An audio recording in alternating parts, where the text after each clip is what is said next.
আসসালামু আলাইকুম, welcome back. সবাইকে স্বাগতম জানাচ্ছি আরও নতুন আরেকটা ব্যাংকিং রিলেটেড ভিডিওতে। সো আজকে আমরা কথা বলবো ব্র্যাক ব্যাংক নিয়ে। আপনারা যারা প্রবাসে আছেন, আমার আগের ভিডিও দেখা দেখে অনেকেই ব্র্যাক অ্যাকাউন্ট করেছেন, বাট বিদেশে বসে ট্রান্সফার করতে পারতেছেন না, লেনদেন করতে পারতেছেন না। সো এই সমস্যার সমাধানটা আজকে আমরা করে দিই ইনশাল্লাহ ভিডিওর মাধ্যমে।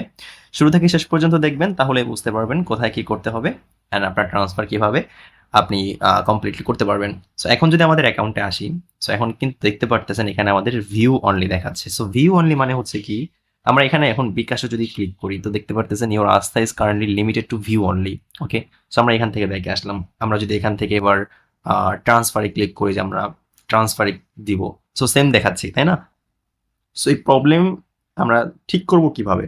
এটা ঠিক করার জন্য আমাদের অ্যাক্টিভ করতে হবে। সো আমরা যদি এবার এখানে ক্লিক করি active your card, click to active your card. So আমরা এখানে আমাদের কার্ড অ্যাক্টিভ করতে পারবো। সো এক্ষেত্রে আমাদের অবশ্যই ক্রেডিট কার্ড তো নেই, ডেবিট কার্ড আছে। তো দেখতে পারেন এখানে একটা কার্ড আছে। সো এই কার্ডটা অ্যাক্টিভ করার জন্য আমাদের বেশ কিছু সিস্টেম আছে যেটা আমরা করব, কিন্তু তার আগে আমরা আসুন আমাদের হোমে আসি। সো আমাদের যেই অ্যাকাউন্টে মূলত কার্ডটা আছে সেই অ্যাকাউন্টে আমরা ক্লিক করব। তো এবার আমাদের প্রত্যেকটা অ্যাকাউন্ট এখানে শো করবে। আমরা এখান থেকে যদি ব্যাকে চাপ দিই, আমাদের যে কতগুলো অ্যাকাউন্ট আছে আমাদের সব অ্যাকাউন্ট এখানে দেখা যাচ্ছে, ঠিক আছে? সো এবার আমরা এখান থেকে আমাদের যে ভার্চুয়াল অ্যাকাউন্ট আছে, প্রবাসী ভার্চুয়াল সেভিংস অ্যাকাউন্ট, আমরা এখানে যে কার্ড আছে এখানে দেখবো একটা অপশন আছে ভিউ কার্ড। ভিউ কার্ডের উপরে ক্লিক করব। সো আপনার যেই অ্যাকাউন্টের আন্ডারে কার্ড থাকবে সেই অ্যাকাউন্টের উপরে আপনি ভিউ কার্ড দেখতে পারবেন। সো আমাদের এই অ্যাকাউন্টে কিন্তু ভিউ কার্ড আছে। সেখানে দেখতে পাচ্ছেন BRAC bank debit card virtual account. So আমরা যদি নিচের দিকে আসি, so to see the details of virtual card, please select your two-factor authentication method from the below. So আপনি এখান থেকে দুইভাবেই আপনার যে অথেন্টিকেশন আছে এটা করতে পারেন। একটা হচ্ছে আপনার এসএমএস, একটা হচ্ছে আপনার ইমেল। সো যেহেতু প্রবাসী অ্যাকাউন্ট সবার কাছে সিম থাকবে না, সবার কাছে ইমেল থাকবে। এই ক্ষেত্রে আমিও আমার নিজস্ব ইমেল সিলেক্ট করতেছি অ্যান্ড নিচের দিকে I agree to terms and কন্ডিশনে ক্লিক করলাম, দেন নেক্সটে ক্লিক করে দিব। আমাদের রেজিস্ট্রেশনকৃত ইমেলের ভিতরে একটা ওটিপি আসবে। আমরা যদি এখানে লক্ষ্য করি দেখবেন যে আমাদের ইমেলে একটা নোটিফিকেশন চলে আসছে, ওটিপি চলে আসছে। আচ্ছা, যদি না আসে তাহলে আমরা ম্যানুয়ালি যাচ্ছি, কোনো সমস্যা নেই। ওকে, সো এই যে হচ্ছে আমাদের ওটিপি 183597। আমরা ভেরিফাই বাটনে ক্লিক করে দিব। That's all. ভেরিফাই বাটনে ক্লিক করার পরে আমাদের এখানে কিন্তু কার্ডের ডিটেলস দেখা যাচ্ছে অ্যান্ড এখানে লেখা আসছে tap on the card to view details. So আমরা যখনই আমাদের কার্ডের উপরে ট্যাপ করব আমাদের কার্ডের ডিটেলস দেখতে পারবো। এখন কিন্তু কার্ড নাম্বারে আপনাকে এখানে কিছু অপশন হাইড করে দেখাচ্ছে অ্যান্ড আপনাকে এখানে অন্য অন্য সব জিনিস কিন্তু হাইড করে দেখাচ্ছে।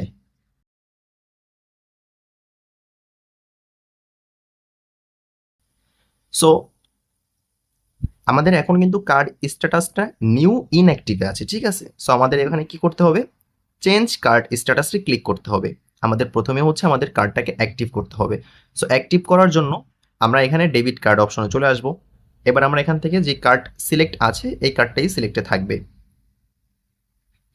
তো এর আগেই হচ্ছে আমাদের কার্ডের ইনফরমেশন কালেক্ট করতে হবে, যেটা আমরা ভুলে গিয়েছি কার্ডের ইনফরমেশনটা কালেক্ট করতে। মূলত আমরা ওই পর্যন্ত গিয়েছিলামই কার্ডের ইনফরমেশনটা নিতে।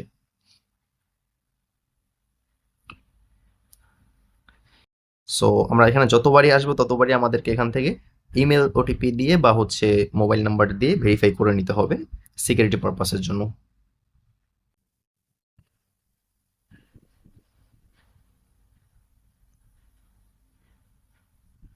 ওকে, সো আমরা ভেরিফাই করে নিলাম। এবার এখানে যদি আপনি কার্ডের উপর টাচ করেন আপনি আপনার কার্ডের ডিটেলস দেখতে পারবেন এখানে, ঠিক আছে? সো আমি এখান থেকে একটা স্ক্রিনশট নিয়ে নিলাম। Active, click to active card এখানে ক্লিক করব। ক্লিক করার পরে আমাদের ডেবিট কার্ড অপশন সিলেক্ট করতে হবে অ্যান্ড এখান থেকে এবার সিলেক্ট কার্ড যেটা আছে এটা থাকবে অ্যান্ড আপনি আপনার নাম্বারের মতন দেখতে পারতেছেন। সো যেই নাম্বারটা আপনার এখান থেকে মিস গিয়েছে, ঠিক আছে, এখানে দেখেন আপনার প্রথম 8টা ঠিক আছে, 8টা থাকার পরে যে 4টা আছে এই 4টা নাম্বার আপনাকে এখানে বসাতে হবে। সো আপনি আপনার কার্ডের একটা ছবি তুলে নেবেন বা কার্ড নাম্বারটা যে কোনো এক জায়গায় লিখে নেবেন, দেন আপনি এখানে বসিয়ে দিবেন। সো আমি আমার যে 8 নাম্বার সংখ্যার পর থেকে যে নাম্বারগুলো আছে আমি সেগুলো এখানে বসিয়ে দিলাম। এবার এখানে আপনাকে এক্সপায়ারি মান্থ সিলেক্ট করতে হবে। আমি এক্সপায়ারি মান্থ সিলেক্ট করতেছি, দেন হচ্ছে আপনাকে এক্সপায়ারি ইয়ার সিলেক্ট করতে হবে। আমি আমার এক্সপায়ারি ইয়ার সিলেক্ট করে নিলাম। অ্যান্ড দেন এখানে আপনাকে সিভিসি নাম্বার দিতে হবে। সিভিসি নাম্বারটা হচ্ছে সিকিউরিটি নাম্বার, এটা আপনি আপনার কখনো কারোর সঙ্গে শেয়ার করবেন না, কোনো কার্ড ডিটেলসে শেয়ার করবেন না, পার্সোনালি সিভিসি নাম্বার বা সিভিভি নাম্বার। দেন এখানে আপনি আপনার সিভিভি নাম্বারটা বসিয়ে দিবেন। এখানে আপনাকে নিউ পিন ক্রিয়েট করতে হবে, যেটা আপনার প্রতি ট্রান্সফারের ক্ষেত্রে বা অন্য অন্য এটিএম কাজের ক্ষেত্রে কাজে লাগবে। যেহেতু ভার্চুয়াল কার্ড, এটিএম প্রয়োজন হবে না। সো আমরা এখানে একটা পিন ক্রিয়েট করে দিলাম, আপনি আপনার মতন একটা পিন ক্রিয়েট করে নেবেন। অলরাইট, সবকিছু হয়ে গেলে এবার এখান থেকে আবারও আপনার অথরাইজেশনের জন্য যে কোনো একটা জিনিস সিলেক্ট করবেন। আমরা ইমেল সিলেক্ট করলাম অ্যান্ড নেক্সটে ক্লিক করব। সো এবার আমাদের এখানে ডিটেলসগুলো আরও একবার দেখাবে। সো আপনার যদি কার্ডের সব ইনফরমেশন ঠিক থাকে, কনফার্মে ক্লিক করে দিবেন। আপনার ইমেলের ভিতরে আরও একটি ওটিপি কোড পাঠানো হবে কার্ড ভেরিফিকেশনের জন্য। সো আমরা ইমেল থেকে কার্ড ভেরিফিকেশনের কোডটা নিয়ে নিচ্ছি।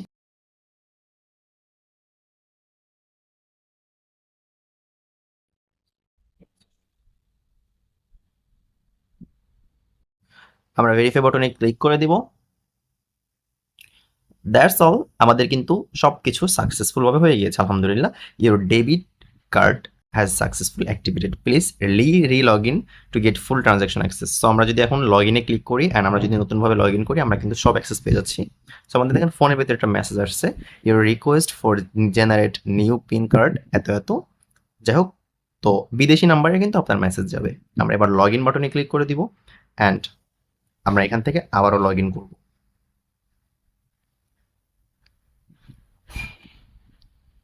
There we go. Congratulations, you have successfully activated your debit credit card by others channel. Your Astha is converted to transactional mode. এতক্ষণ কিন্তু আমাদের ভিউ অনলি মোড ছিল আলহামদুলিল্লাহ। এখন কিন্তু আমরা সুইচ করে আমাদের সব মোড অন করে নিয়েছি। এখন যদি আমরা এখানে দেখি উপরের দিকে ভিউ অনলি অপশনটা নেই অ্যান্ড ক্লিক টু অ্যাক্টিভ এই অপশনটাও নেই। অ্যান্ড আমরা যদি এখন বিকাশে ক্লিক করি, বিকাশ পে দেখবেন আমাদের কিন্তু বিকাশ চলে আসছে। আমরা যদি ট্রান্সফারে ক্লিক করি, দেখবেন আমাদের কিন্তু এখানে ট্রান্সফার চলে আসছে। মানে আমাদের কিন্তু এখন সব কিছু অন্য অন্য অ্যাকাউন্টের মতন হয়ে গিয়েছে। তো দেখি আমি আপনাদেরকে অন্য একটা ভিডিওতে ইনশাল্লাহ দেখাবো যে কিভাবে আপনারা বেনিফিশিয়ারি অ্যাড করবেন এবং কিভাবে আপনারা আস্থা অ্যাপ থেকে অন্য অন্য অফিসে ট্রানজ্যাকশন করবেন। আজকের মতন এখানে আমরা বিদায় নিচ্ছি, দেখা হবে পরবর্তী কোনো ভিডিওতে। ততক্ষণ ভালো থাকবেন, সুস্থ থাকবেন, আল্লাহ হাফেজ।